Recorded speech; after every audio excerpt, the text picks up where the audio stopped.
Tonight we really have a great program. So to begin the program, I'd like to introduce our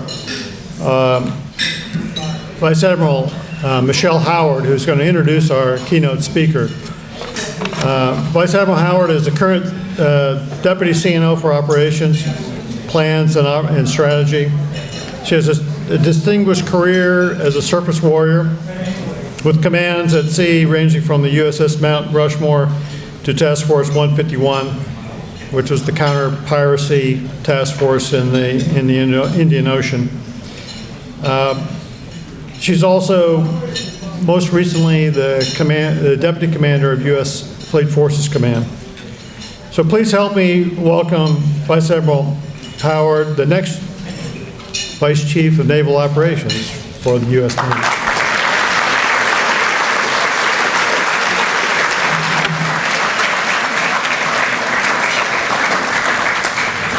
Admiral Harvey, Admiral Richardson, fellow leaders, friends and family, and heroes of Midway, good evening. It is my privilege to assist in commemorating the 72nd anniversary of what one historian called the most stunning and decisive blow in the history of naval warfare, and certainly one of the proudest moments of our naval history.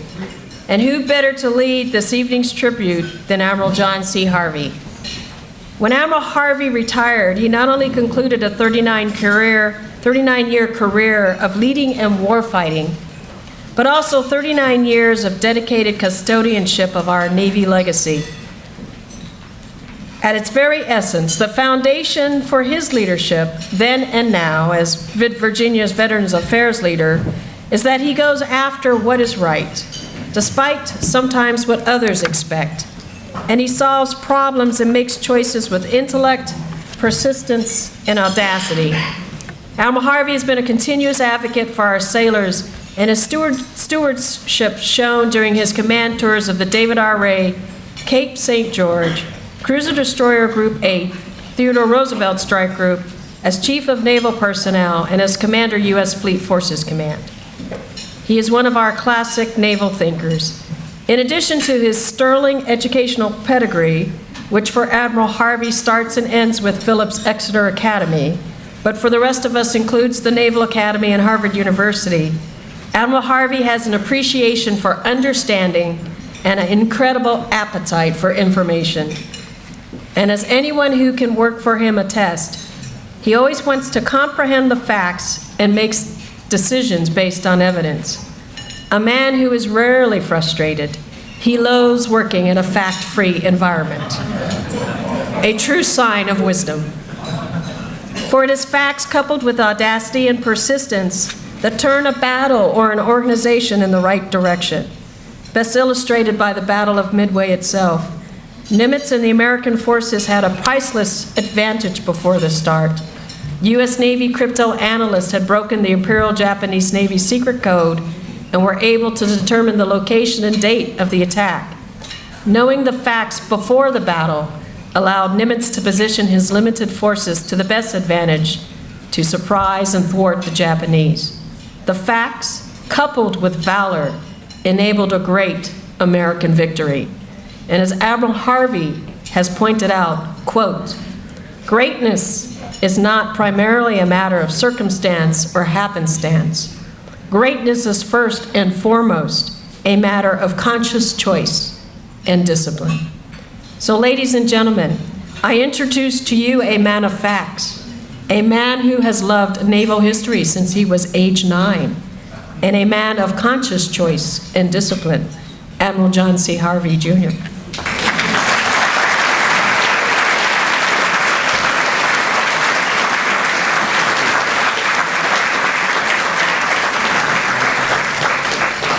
Thank you very much, Admiral Howard. You read that just the way I wrote it. I appreciate that a great deal. Admiral Richardson, Admiral Howard, Admiral Coyne. I have the friends and families, shipmates, former colleagues, former friends. They're all here tonight. It's great. And Marilyn and I are just delighted to be with you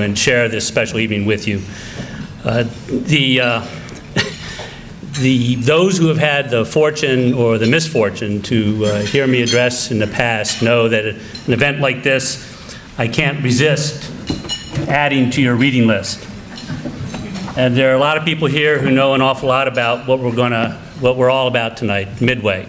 But there may be some who still would like to learn a little bit.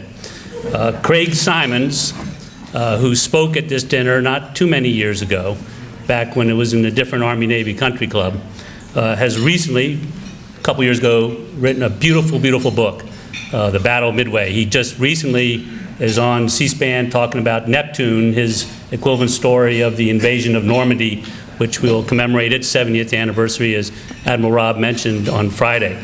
But for all of you who really would like to get into what this is all about, Craig has written a wonderful, wonderful book, and I commend it to you.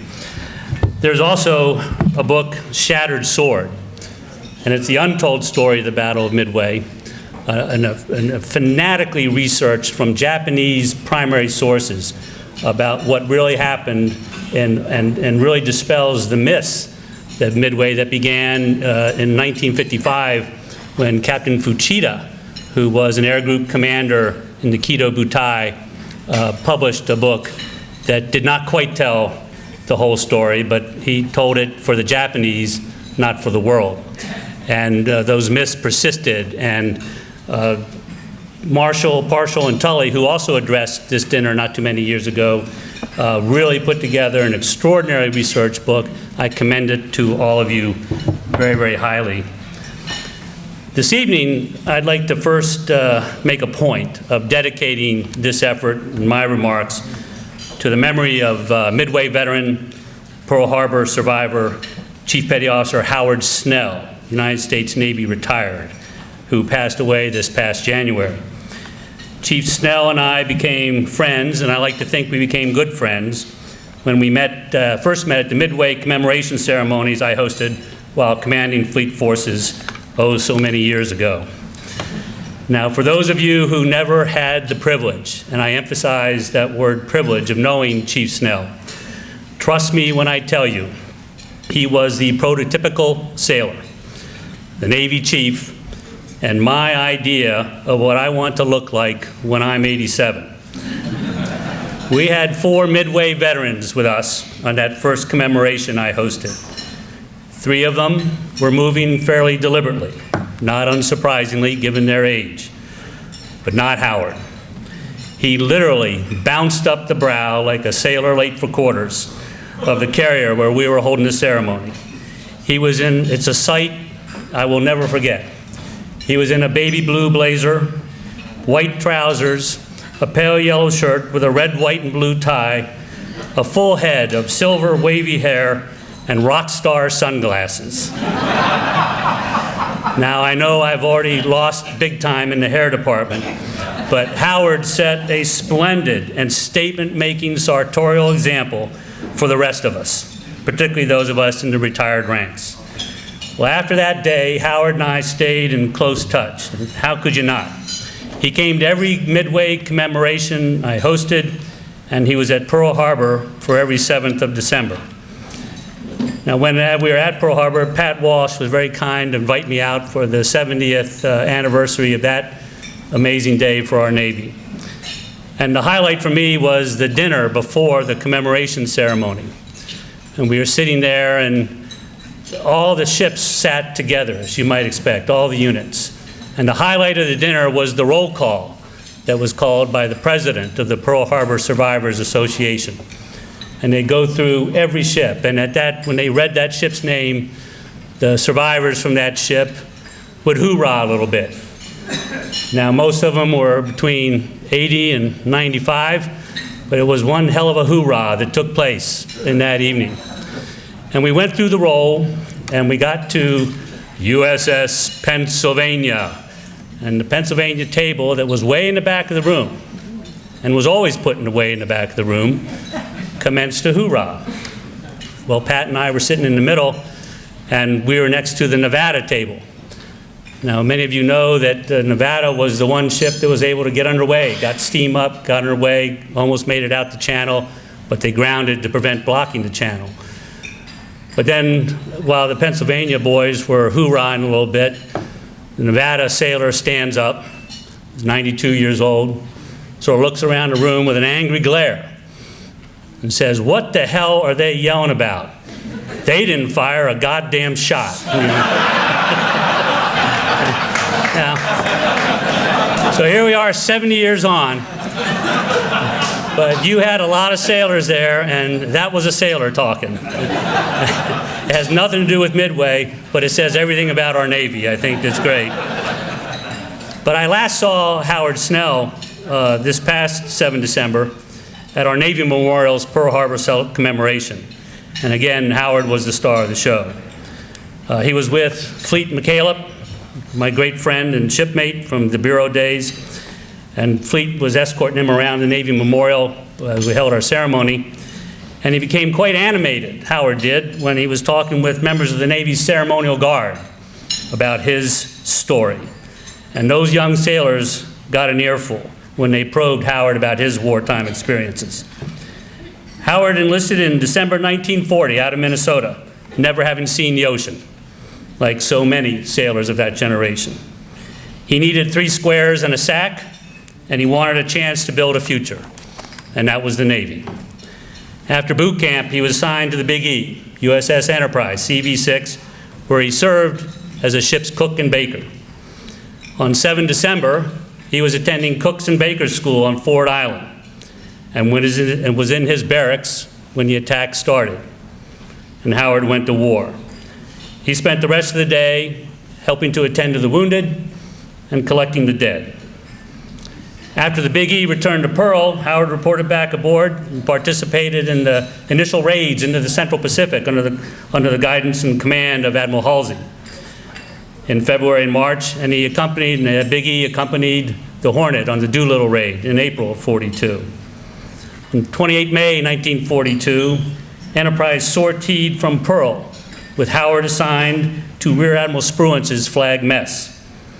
And on 4 June 1942, Howard Snell had a ringside seat for history. His most salient memory of the battle, Spruance's coolness under tremendous pressure. Everyone, from Admiral to mess cook, knew what was at stake that day. After Midway, well, we will commemorate this battle. After Midway, there was another day and another campaign for the Big E. Howard and his Enterprise shipmates sailed south and east for the Solomons campaign. Hard hit in the Battle of Eastern Solomons and the Battle of Santa Cruz, and at one time the only operational carrier in the entire Pacific theater, the Big E headed back to the yards in Seattle in 1943, and Howard started looking for orders. Something, he thought, a little less exciting than serving on the principal target of the entire Japanese fleet. So it was off to the USS Morrison, DD-560, a new Fletcher-class destroyer. As one of the few veterans, very few veterans, aboard this newly commissioned destroyer, Howard not only cooked, but taught damage control and led the ship's damage control parties. Here was Howard's less exciting tour on Morrison. The invasion of Saipan, where Morrison shot down 3 Japanese planes. The invasion of Guam, the Philippines, Peleliu, Luzon, the Battle of Leyte Gulf, and then the campaign for the invasion of Okinawa. On picket duty off Okinawa on 4 May 1945, in the Northeast Station, that picket station closest to Japan and most under threat, Morrison's and Howard's luck ran out. She was attacked by an estimated 25 Japanese kamikazes. Knocked down 5, 4 got through. She was hit by all 4, and additional bomb hits from other Japanese planes. She quickly broke up and sank with a loss of 152 of her crew. Howard, as a captain's phone talker on the bridge, survived, and as he said, went for a swim until he was rescued. His war was finally over. He went on to serve another 15 years in our Navy, and transferred to the Navy's sonar program. Key West was nice and quiet back then. And after he retired, He served from the Navy, he served until 1974 with the Office of Naval Intelligence in the Submarine Quieting Program. What a sailor. What a shipmate. He was what this dinner is really all about. And Howard, rest easy. He'll be interred on Friday at Arlington National Cemetery. And then later this year, we will spread some of his ashes at Pearl Harbor, where so much of his memory always remained. Now, I'm sure you're asking yourself now, okay, Harvey, great story. Well, what about Midway? Well, let's make the connection. I spent some time telling you the story of a sailor whose personal story intersected with the broader narrative of this most remarkable battle. And Howard Snell's story is a perfect illustration of the power of our people, and particularly the people who fought at Midway.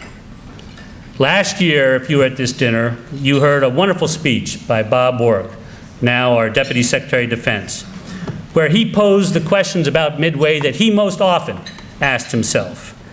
How did they do it? A Navy that hadn't fought a war in 24 years. A Navy that hadn't fought a major battle in 44 years. And was engaged in a brutal conflict with a skilled and determined enemy who was coming off a 6-month unbroken period of victories where they destroyed empires in the Southeast Pacific and the Indian Ocean. How did this victory happen? As Secretary Work posed the question, was the Midway victory a matter of luck or skill? More skill than luck, or more luck than skill? Well, Secretary Work went on to answer that question and told the story of the Navy between the wars. The Navy that identified and analyzed the most significant strategic problem the nation faced, the high likelihood of conflict with an expansionist and militaristic Japan. The Navy that then developed, continuously refined, and repeatedly war-gamed the plan to deal with that strategic problem, War Plan Orange.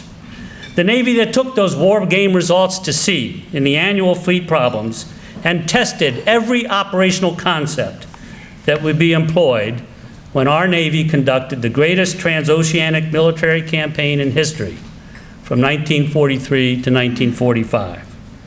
The Navy that developed and built the fleet and the Fleet Marine Force, the carriers, the fast battleships, the cruisers, destroyers, the submarines, the logistics and amphibious ships that would take our sailors and Marines from Pearl Harbor to Tokyo Bay and destroy Japan with, as Admiral Spruance put it, overwhelming violence violently applied. Secretary Work's point, victory at Midway wasn't just luck. It wasn't simply the U.S. Navy having a good day and the Japanese having a bad day. Rather, the U.S. Navy from 1919 to 1940 really helped make its own luck in June 1942. Luck being the result when preparation meets opportunity. Or as he quoted Branch Rickey, luck is the residue of design. The U.S. Navy had spent many, many years making the luck it experienced on 4 June 1942. But tonight, I'd like to take Secretary's Work argument about preparation one step further. As much as the Navy and the Marine Corps institutionally prepared for the naval campaign against Japan, the fleet, the sailors, and the Marines who were to execute that campaign would not be available until 1943, when America's vast industrial capability would deliver on the two-ocean Navy building program begun in 1938. Midway would not be fought by the fleet we needed. It would be fought by the fleet we had, the treaty fleet, so-called because the fundamental characteristics of every one of its ships that fought at Midway, be they carriers, battleships, cruisers, or submarines, were very much driven by the results of the Washington Naval Treaty of 1922, as it was modified subsequently in 1930 and 1936. If you look at the Midway order of battle, virtually every U.S. Navy ship that participated was commissioned between 1930 and 1938. And as a result of the operational and tactical development that took place during that same period of time and the destruction of the battle line at Pearl Harbor, every one of those ships was employed in a way very much at odds with their stated purpose when they were ordered and laid down.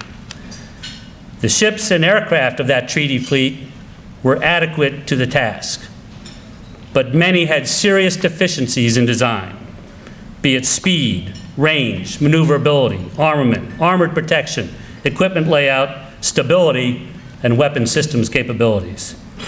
At Midway, it was the American sailor and the Marine who made up for those significant deficiencies in our ships and aircraft, and for the gaps, and there were many, in our tactical training.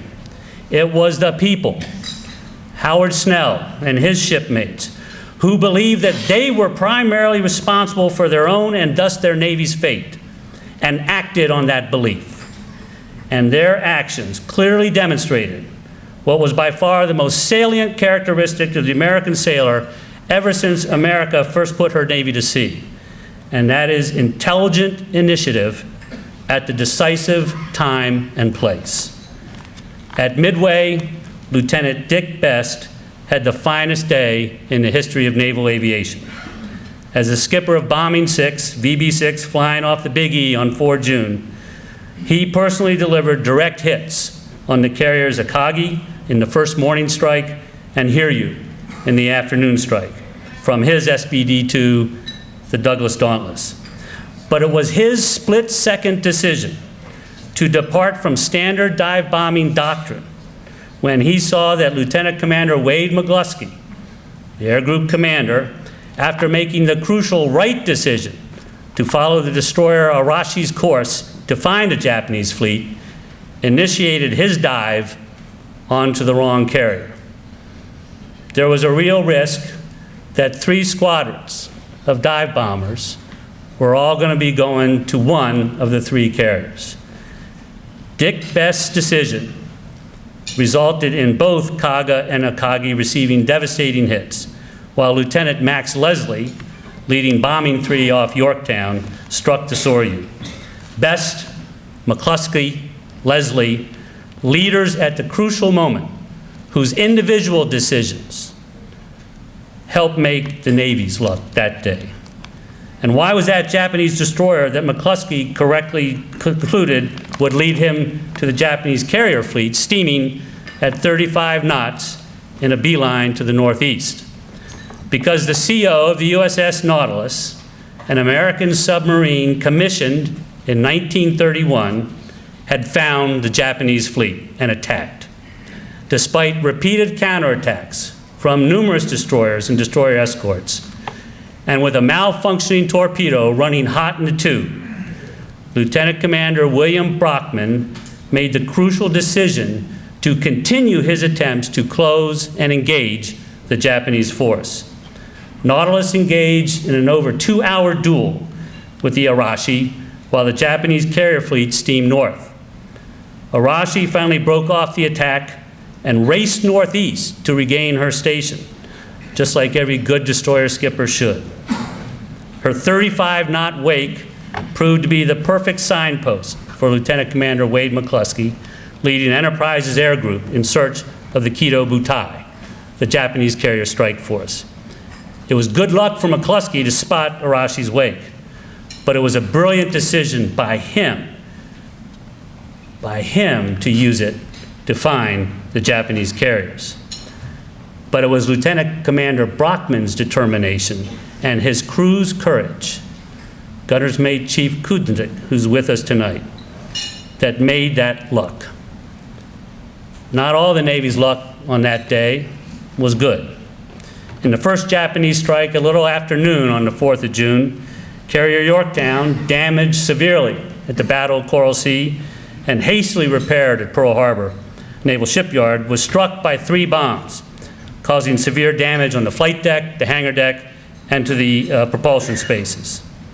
All propulsion was lost, fires raged, more Japanese attacks were en route.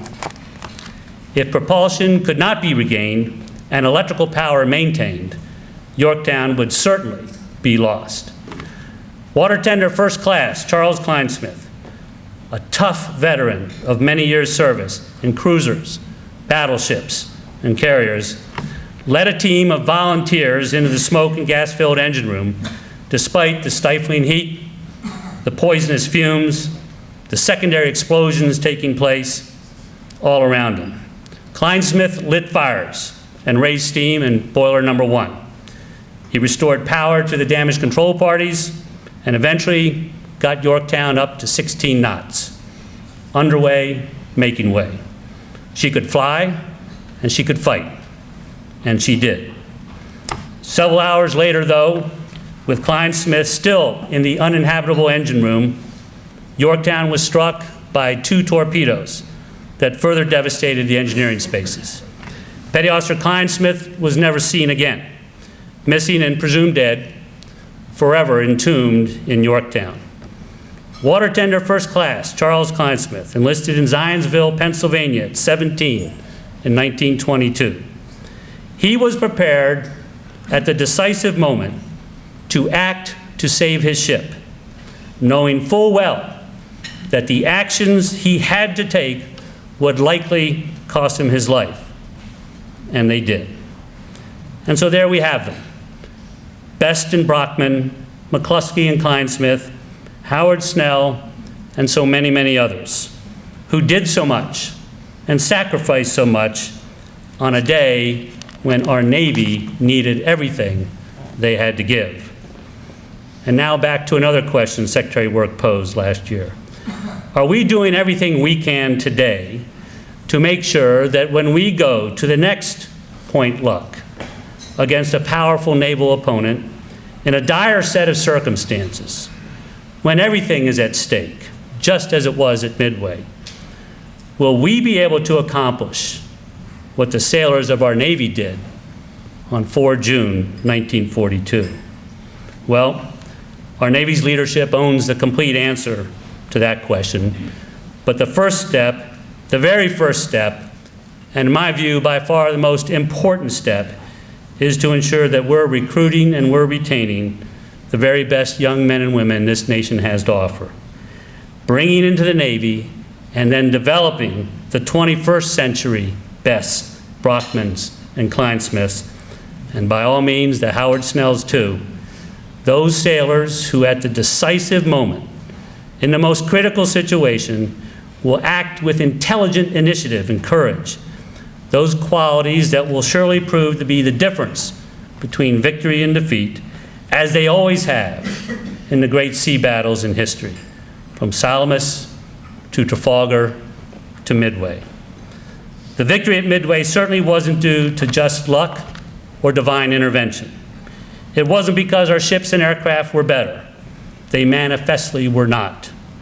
And it wasn't simply because the Navy had focused on a possible war with Japan for the previous 20 years.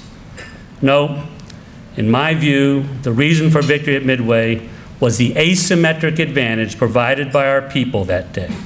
The commanders, the junior officers, the enlisted, the Jack Cranfords, Ellis Skidmores, Joseph Millers, Albert Grisellis, Paul Muzichenko's, and the Hank Kudziks.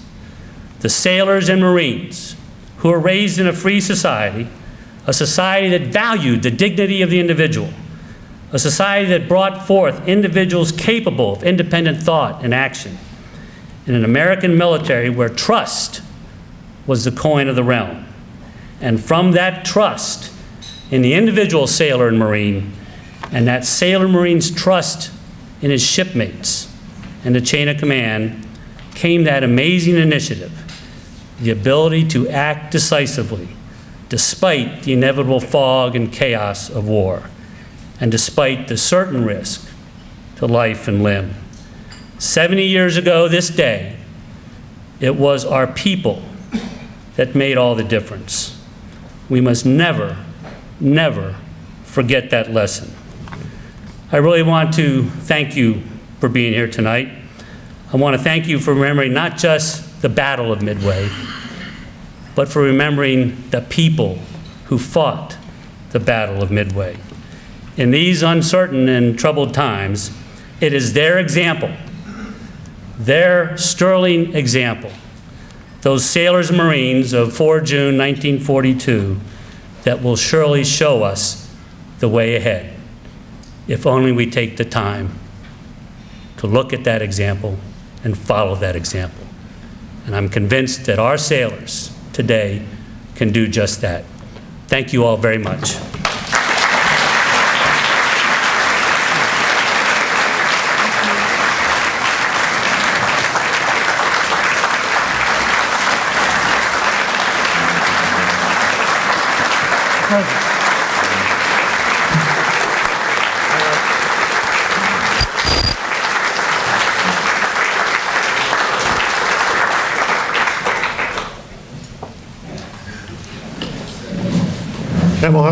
Admiral Harvey, on behalf of the Battle of Midway Commemorative Dinner Committee, I'd like to present you a pen from Old Ironsides, and made from the original wood. And thank you very much for your comments. Thank you very much. Thank you. Thanks, Tim.